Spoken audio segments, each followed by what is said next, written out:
Sur les sites de rencontres, les hommes peuvent jouer un rôle, être un homme différent de la vie réelle parce que personne ne les voit. On va voir si c'est vrai ou si c'est faux. Pour toutes celles qui ne me connaissent pas, je m'appelle Tessa et ma mission c'est d'aider les femmes à trouver l'amour et bâtir une relation épanouissante en devenant la meilleure version d'elles-mêmes. C'est ce que je propose dans mon programme Déesse de l'abondance. Pour toutes celles qui sont intéressées, n'hésitez pas à regarder ma masterclass en vidéo.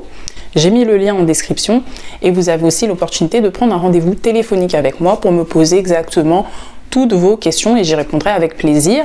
J'ai mis aussi le lien dans la description de cette vidéo. Donc, est-ce que les sites de rencontres poussent les hommes à devenir une autre personne, à devenir des gens qui n'auraient jamais été dans le monde réel? La réponse, selon moi, c'est non, et j'irai même plus loin, c'est le contraire. Sur les sites de rencontres, ils sont plus honnêtes que dans la vie réelle. Qu'est-ce que je veux dire par là? Ce que je veux dire par là, c'est que dans le monde réel, si vous voyez un homme par exemple dans un bar ou bien au travail, là, il y a plus de chances qu'il joue un rôle parce que justement, au contraire, tout le monde le voit, tout le monde l'observe. Donc naturellement, l'ego fait que beaucoup de personnes vont essayer de se montrer un peu plus, plus dragueurs, peut-être plus profond que ce qu'elles ne sont dans la réalité. Elles vont essayer de jouer un rôle pour qu'on voit, qu'on ait une meilleure vision d'elles-mêmes, pour qu'on ait de l'admiration pour ces personnes, pour qu'on les voit comme quelqu'un de bien, mieux que ce qu'elles sont en réalité. Donc je dirais même qu'elles vont jouer un rôle, elles vont plus avoir tendance à jouer un rôle dans le monde réel. Or, sur les sites de rencontres, certes, vous pouvez agir en toute impunité, faire n'importe quoi, manipuler, etc. Mais quand même, la majorité des hommes sont plutôt sains. Ça, c'est une infime partie des gens, les gens vraiment qui ont un mauvais fond, une mauvaise intention au fond d'eux, ils sont extrêmement rares. La majorité ont un bon fond. C'est-à-dire que même si vous avez l'impression qu'ils sont toxiques, qu'ils essayent de vous manipuler, les intentions sont bonnes.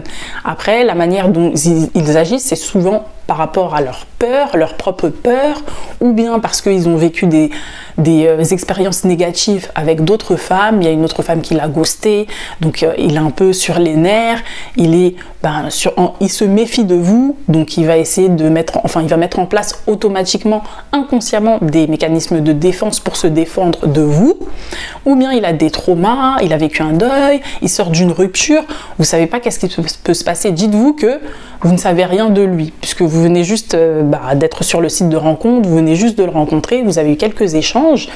Dites-vous que vous ne savez rien et qu'il y a tout à découvrir, mais partez du principe que, en tout cas, cet homme a un bon fond, une bonne intention. C'est un homme bon. Donnez-lui le bénéfice du doute.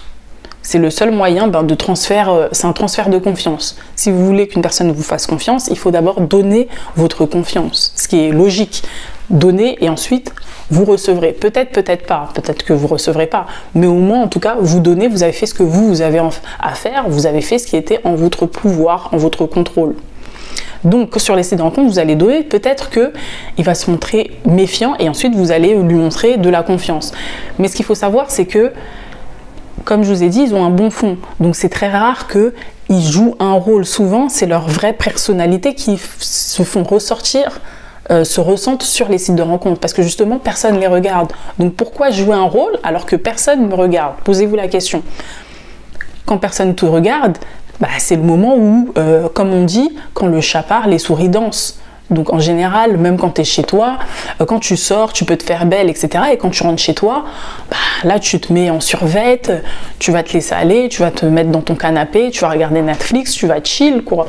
C'est là où tu peux vraiment être toi, parce que personne ne te regarde. Donc t'as pas de pression, la pression de se conformer aux attentes des autres. Pareil sur les sites de rencontres, il sait que personne ne le voit, personne ne va le reconnaître. Il a juste mis une photo, certes il a une photo de lui, donc on sait qui il est, vous savez qui il est, mais les personnes qui le connaissent, dans son entourage, ses amis, sa famille, ses collègues, ils ne savent pas ce qu'il fait, ils ne le voient pas. Or, dans la vie réelle, il le voit. S'il est dans un bar avec ces mêmes personnes, à une fête, on va vite savoir qui est qui. Enfin, on va le reconnaître, on va le dire, on va lui pointer du doigt s'il fait quelque chose de mal. Vous comprenez ce que je veux dire?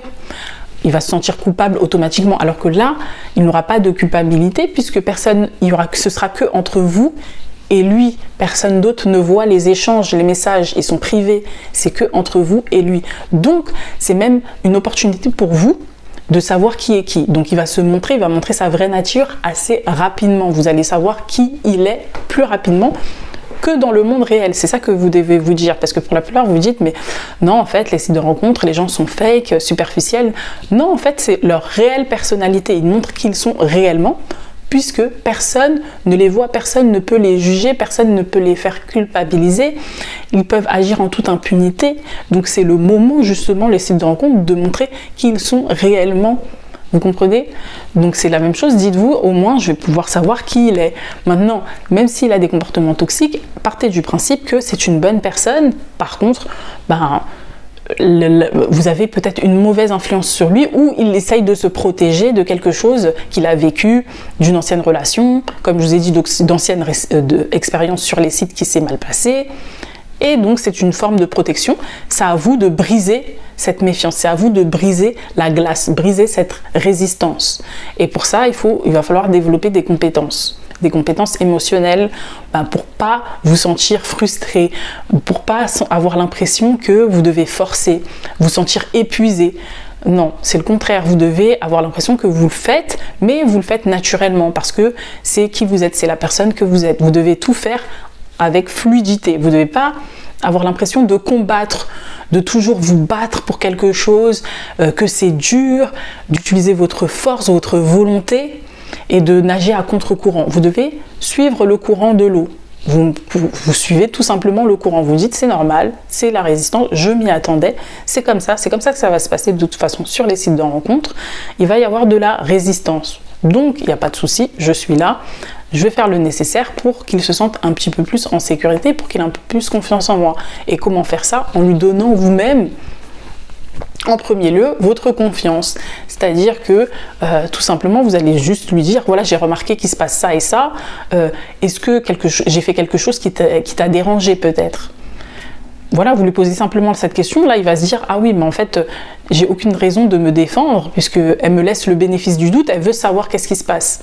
Or, si vous l'attaquez directement, ah t'es comme ci, t'es comme ça, t'es toxique, tu fais ça parce que tu veux ça, vous imaginez des choses sur lui, des intentions qu'il n'a peut-être même pas, et parce que vous lui dites, justement, il va avoir cette intention, il va dire « Ah, mais j'avais en fait elle pense que j'avais cette intention, peut-être que je devrais avoir cette intention. » Donc parfois, vous leur donnez des idées dans la tête.